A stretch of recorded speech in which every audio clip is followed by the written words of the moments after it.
Welcome back. Now, Namibia's second runner-up in the 2022 Miss Namibia pageant, Diana Andimba, returned on Monday afternoon after she went to represent Namibia at Miss Earth 2022.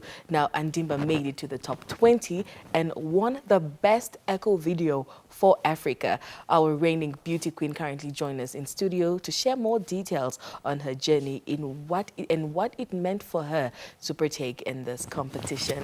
Now, Miss Beautiful, Miss Gorgeous, Miss Everything. Oh my God, what an introduction. That's all I want to hear.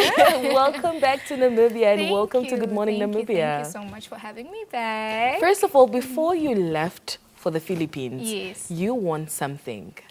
Yes. Which was the basically most intelligent African beauty queen. Yes. And now you went as far as making it to the top 20 and also winning the best echo video in Africa. I mean, those are 2 wins for Africa and 2 wins for Namibia, basically. Extremely. I'm extremely proud. Congratulations on that. Thank you. Welcome back home. How are you feeling? I feel so proud. I don't think in my whole life I've ever felt proud for representing my country the way that I did.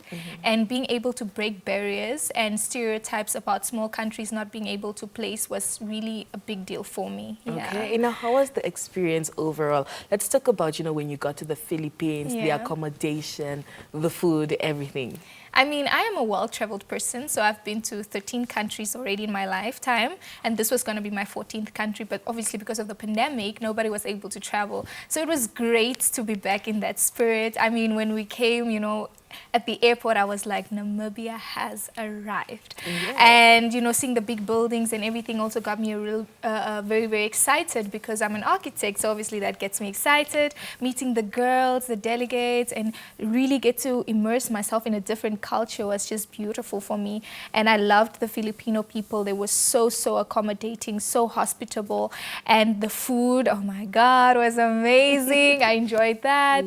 And the experience itself overall was just nothing but amazing. All right. Now, what are some of the challenges you faced in the Philippines?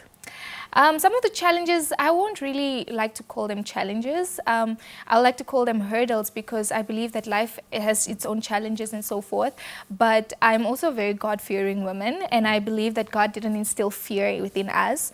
So we are able to really overcome everything that we are afraid of. So the fact that I've overcome so many things that I won't necessarily say I was afraid of, but more intimidated by is what I'm proud of. So nothing really scared me that much because I was very confident, bold, I was powerful, I knew who I was, I stood in my power, and yeah. Exactly, and you made it to the top 20. And I made it to the top 20. Now let's talk about that. With so many other people you are competing against, you made it to the top 20. How was the feeling in that moment? I mean, from 89 delegates to make it into the top 20, that is a huge accomplishment.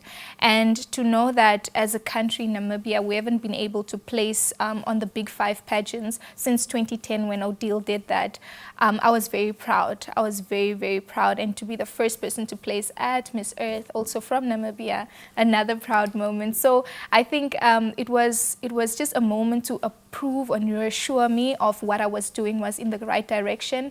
And I knew that I had the support of the Namibian people, my team, the NBC team, the Miss Namibia team, everybody who was behind me, the prayers that I've received, everything was just so beautiful. So I was so proud and so happy that I actually took the leap of faith to do that. All right. Yeah. Now let's talk about your costume and the echo video it won, and we basically focused on the pangolin. Yeah. Why is it that this animal needs to be taken care of?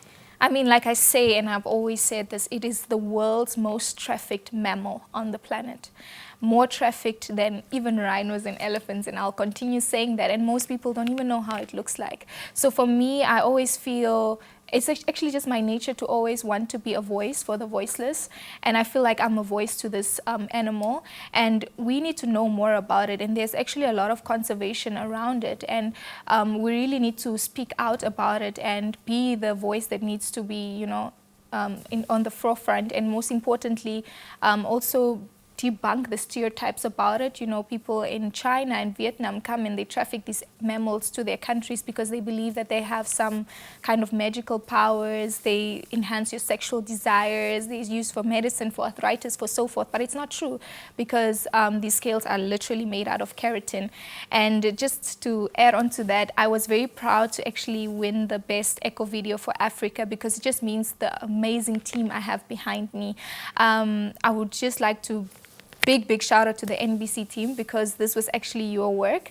We had such limited time. We had about 2 weeks to film everything, and we got everything down. You know, I would like to give a special shout out to Okonjima Lodge and the AfriCat Foundation, who helped me with this as well, and to just show that, you know, a country like us are able to bring good content and such an amazing experience of my country, because not only did I show the pangolin, I showed the amazing tourist attractions in my country, from where the desert meets the ocean to the canyon, to everything was part of that video. So I was not just feeling like I was showing off the pangolin, but I was showing Namibia as a whole. Yeah. Okay, and you brought the award home. I brought the award home. Congratulations. We are so proud of you, you. Diana. Now, what other projects are you working on now that you're back home? What other projects do you plan on embarking on? Okay, so myself, I am a foundation holder. So I am the proud founder of Diana's Heartbeat Foundation. That's my baby. And, you know, I've always been doing philanthropical work since 2019. So, like I said, I wanted to use this platform to really touch more lives and be able to be in connect with people who are able to take my foundation also to the next level. And one of the things that I'm very passionate about is about the inadequate shelter in our country, you know, the informal settlements. And it's just my duty, you know, as an architect, because I also come from that environment, to want to bring back and plow back. So I'm working on projects to help that out. So my prototype should be coming out anytime soon, and just continuing with the work that I've done, and also being at the forefront of really being the spokesperson for the pangolins. Amazing. Spokesperson for the pangolins. Yeah. The pangolins are definitely proud. You need to take this award to them, especially the one that you were with in the video. I will definitely. And continue just, you know, raising awareness on the pangolin, Yeah. because you did mention that it's the most trafficked mammal in the world. Yes. Diana, any final remarks before we let you go? Yes, of course. I'm nobody without the people who are behind me. So I'd give a special shout out to my team, the NBC team, Miss Umbi, Miss Marian, Jennifer, Elvira, everybody who was there, you know, helping me film, Miss G, you know, Toivor, who has been such a supportive partner to me, and just my friends, my family, just everybody, yeah. All right, Diana, thank you so much for joining us this morning. We wish you all the best to the future, and we can't wait to see what else you have in store for Namibia. And we are so proud of you as a nation. Thank you, thank you. All right, Diana Andimba, who went to basically represent Namibia at Miss Earth 2022. She is a Namibia's second runner-up for 2022, and she did bring back home all that we expected she could. She won a Best Eco Video in Africa, and she also made it to top 20. Now, can you look at that?